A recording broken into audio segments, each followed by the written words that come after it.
is from the fusion of two hydrogens into H2. So I'm gonna two look into atomic that. hydrogens into H2, and that's something like 4.2 or something. It's about 4.5 or whatever, somewhere between there, electron volts. So let's say you're getting 4.4 electron volts, and Can let's you say hear him you're getting okay? per reaction, and the other one you're getting 25 mega electron volts. There's millions of times more energy yield in an individual reaction, and even per nucleon, it's so much bigger.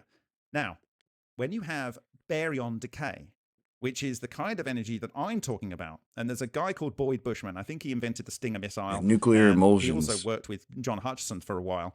And I've heard of Bushman he has a before. patent for a focused magnetic beam. And he did this experiment where you would take two magnets, put them back to back. They were like toroidal magnets. So they were repelling each other. And he would drop that in a sphere from a building. And there would be another sphere with a similar weight that was dropped. And the one with the magnets always arrived later. These are kind of things. He did a talk, and people become very honest when they're about to die, or they know their days are numbered, where he said that Lockheed Martin, who he worked for many years, he was saying that they were looking into a new type of energy that was way, way beyond fusion. And in the same conversation, he's talking about the neutrino-verse and a different force that's involved with this. And he was talking about John Hutchison in the same particular video.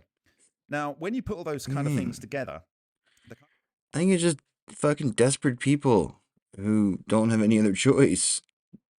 You know, I don't think there's anything weird going on. I think fucking just wages are shit, and they're, like I said, there's a certain type of person who's like, oh man, I can't benefit from that. I'm just not gonna bother. Is I think what most people say. But I think a certain type of sicko is like, oh, I can't benefit, but at least I can fucking make fun of people suffering or something like that. You know, at least I can like fucking get off on people I dislike feeling pain. I think look, I don't want to get into it again. I've already been into it tonight, but like I think that I think that we are all fucking facets of the same object. I think we are all like pieces of a fucking God. And some of us are fucking psychos, I guess. I don't know. I mean, it's roughly like what, like 10%, 20% of any population is going to be pretty fucking fashy. things that he was referring to in that video, you start to get close to the research that we are now talking about. He's talking about MH370. And the new force is a force that basically most people don't know in electrodynamics, and it's a toroidal moment. And this is where you have a magnetic vortex and a magnetic anti-vortex, and in the orthogonal ring that produces, you get a toroidal moment. And this is able to interact with materials in very strange ways. And its core, they have what's called the Aharonov bomb effect, which allows for energy exchange and phase changes in matter, so that you can end up with coherence of matter. And then when you've got coherent matter, like a condensate, but not necessarily at absolute zero or near, you can then do very, very weird things. So what does that lead to? That leads to, and there's micro black holes. A number of scientists that argue this, but one of them's David Freiberger in 2009 at Stanford Linear Accelerator. He always I was gonna say, he always talks about the Muslim Brotherhood in regards to Gaza, and it's like I don't really think that's it. Kadam, a former Syrian vice president who defected in 2005, and the Brotherhood. A former high-ranking CIA officer told me the Americans have provided both political and financial support. The Saudis are taking the lead with financial support, but there is American involvement. He said that Kadam, who now lives in Paris, was getting money from Saudi Arabia with the knowledge of the White House. In 2005, a delegation of the front's members met with officials from the National Security Council, according to press reports. A former White House official told me that the Saudis had provided members of the front with travel documents. So they were creating what would become a government in exile. And if you were familiar with the 2011 Arab Spring, that was the pattern. The U.S. would start with these protests. They would move in the militant groups that they had been preparing and arming for years. They already had these governments in exile on standby in Europe, in Washington, in Virginia, ready to declare themselves the legitimate government of these targeted countries. And the U.S. would then shift their recognition from the internationally recognized governments of these countries to these hand-picked client regimes that they had created ahead of time and had on standby. That was the pattern. Then, if they were successful in overthrowing the targeted nation, they would That's what I install them. said. That's kind of like my model, right? I think the entire world is in a constant state of low-grade color revolution, and depending on the scenario, they can crank it up whenever they need to. Obviously, there's a few exceptions, but like,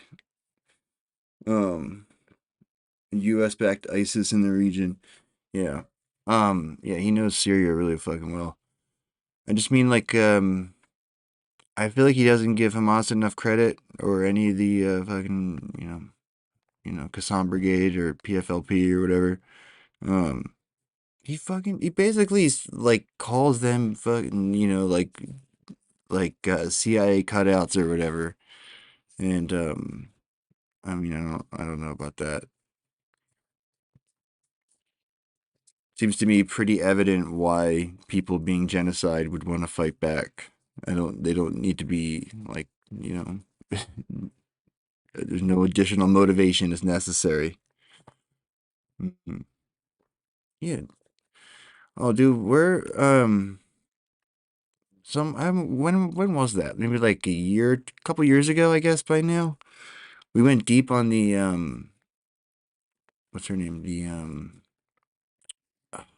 let's forget the Gladio B lady. The defect the what's her name? Shit. I always forget her name. Actually, I don't always forget her name. I'm just forgetting it now. I usually remember it. The Turkish lady.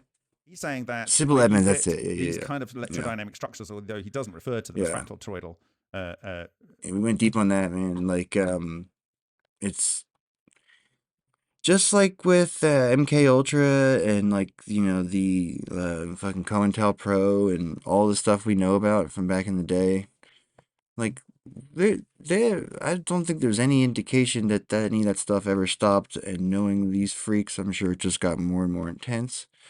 Right? So you got to imagine whatever they were doing in Afghanistan, they're also doing all over Central Europe, Eastern Europe. And that's the thesis of this lady's work, is not the thesis. Like, that's like one of the topics. Like, she was a translator for Bush, and then she quit because she was like, this is fucking criminal. I'm not gonna be a part of this.